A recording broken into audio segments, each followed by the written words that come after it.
Bom dia, boa tarde, boa noite, você que assiste o nosso canal, né? E já estava com saudades, a gente estava com um certo tempo sem editar vídeos, certo? Estamos de volta com o canal Diálogos Arqueológicos e com a série Mitos e Verdades na História da Arqueologia. Dê o seu like, compartilhe o nosso canal, faça o seu comentário. Como eu sempre digo, se você é professor, aproveite o assunto para que você trabalhe em sala de aula, independente de que área você esteja, né, ministrando suas aulas. O nosso tema de hoje, ele é um tema que aparece comumente, né, no conhecimento que as pessoas têm mais genérico da arqueologia, né? Quase em todo lugar do mundo, né, esses assuntos foram objeto de trabalho dos que fazem a história da arqueologia. Tá? O tema está referente aqui, no nosso caso, à ideia das cidades perdidas. Né? Então, a ideia de cidades perdidas, né, muitas delas submersas, algumas delas perdidas no meio dos sertões do Brasil, foi um tema recorrente. Né? E, na verdade, de onde ela surgiu? Como é que aparece essa ideia? Será que faz sentido mesmo a gente fazer uma pesquisa arqueológica para identificar cidades que estariam perdidas no meio dos sertões da Bahia, né, no meio da região do Brasil Central, perdidas no meio da Amazônia? O tema, ele na verdade foi introduzido entre os intelectuais e eruditos a partir de trabalhos que foram publicados principalmente, né, pelo Instituto Histórico e Geográfico Brasileiro, o IHGB. Tá?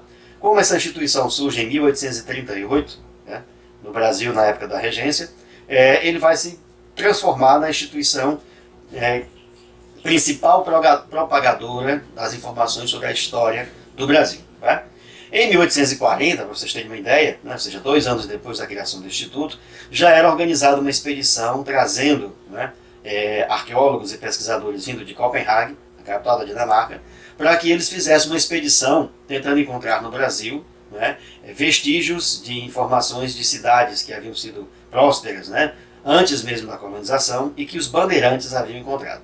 Na verdade, essa expedição vinda de Copenhague não encontrou nenhum desses vestígios de cidades perdidas. Em 1844, novamente, né, foi aventada a ideia de que era possível encontrar, a partir de um manuscrito encontrado na Biblioteca Nacional, ou na Biblioteca Imperial na época, e esse manuscrito, que não estava completo, faltavam algumas páginas, mas nas páginas ainda preservadas, falavam de uma viagem de um determinado indivíduo, né, e esse indivíduo havia encontrado no século XVIII, né, finalmente essa cidade perdida, localizada na região central da Bahia. Claro que também nunca foi comprovado isso. Em 1848, quer dizer, 10 anos depois da criação do Instituto Histórico, novamente veio essa ideia à tona e uma outra expedição foi feita, só que não mais com pessoas vindas de fora do Brasil, né, a partir da ideia de um militar, um major, e ele foi à procura, né, na época, junto com as declarações de um escravo, e esse escravo havia sido liberto, e nas memórias desse escravo, ele contou ao seu senhor, né, que havia, na fuga dele, encontrado esses vestígios.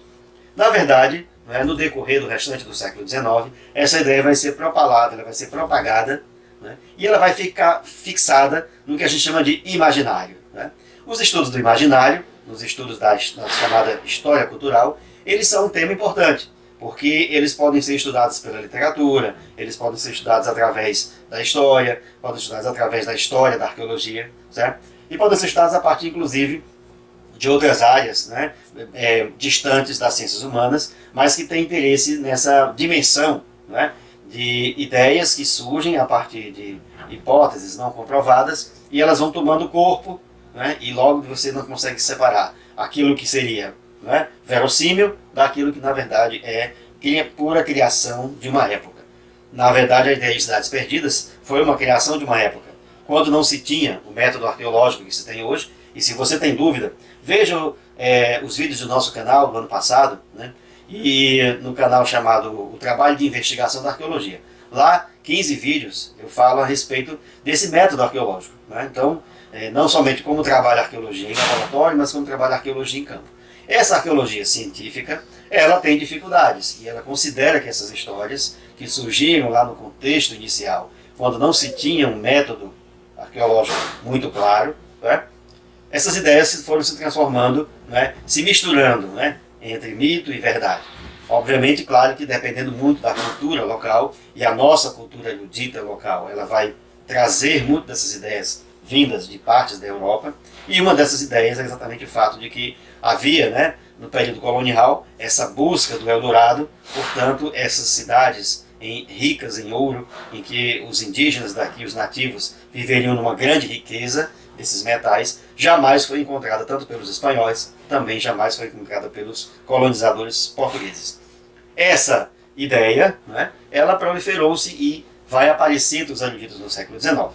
Né, como os exemplos que eu dei para vocês, da expedição de 1840, né, dessas ideias publicadas em 1844, dessa outra expedição no Brasil em 1848, ela resultou em nada. Né? Hoje nós sabemos pela pesquisa arqueológica que várias dessas ruínas que esses viajantes acharam ter encontrado cidades perdidas no interior da Bahia, no que hoje é o estado de Goiás, Minas Gerais, não passavam de restos de pequenas vilas que foram formadas, né, residências que foram montadas a partir das entradas e bandeiras. Os bandeirantes, e aí, se vocês podem lembrar da aula de história do Brasil, né, adentraram o território no Brasil a partir do final do século XVII, e nas suas expedições, tanto para apresamento de índios, quanto em busca, né, de ouro e outros metais preciosos, e pedras preciosas também, terminaram, vamos dizer assim, conquistando o território, né, para os portugueses, e deixaram vestígios da sua passagem. Até hoje não se tem confirmação arqueológica específica, né, e científica da existência das cidades perdidas. Mas ela é um mito, né, que tem algumas verdades, ou seja, as ruínas estão lá, mas elas não se referem a cidades perdidas, nativas, existentes, né, num passado glorioso, antigo, né, que civilizações vieram de fora para criá-la. Na verdade, elas são resultado de ocupações recentes a partir da colonização portuguesa, através das entradas, né, do trabalho dos bandeirantes, expedições militares, que aconteceram em vários momentos durante não somente o século XVII, mas durante o século XVIII e parte também do século XIX. Então elas estão ligadas, a parte de verdade é que elas estão ligadas à história do Brasil, a parte do mito é que elas foram, né, figurações do imaginário aplicadas ao conhecimento arqueológico. Né? Se você deseja saber mais, faça seu comentário, né? Compartilhe o nosso vídeo, dê o seu like, né? E até a nossa próxima oportunidade no canal Diálogos Arqueológicos e na nossa série Mitos e Verdades na História da Arqueologia.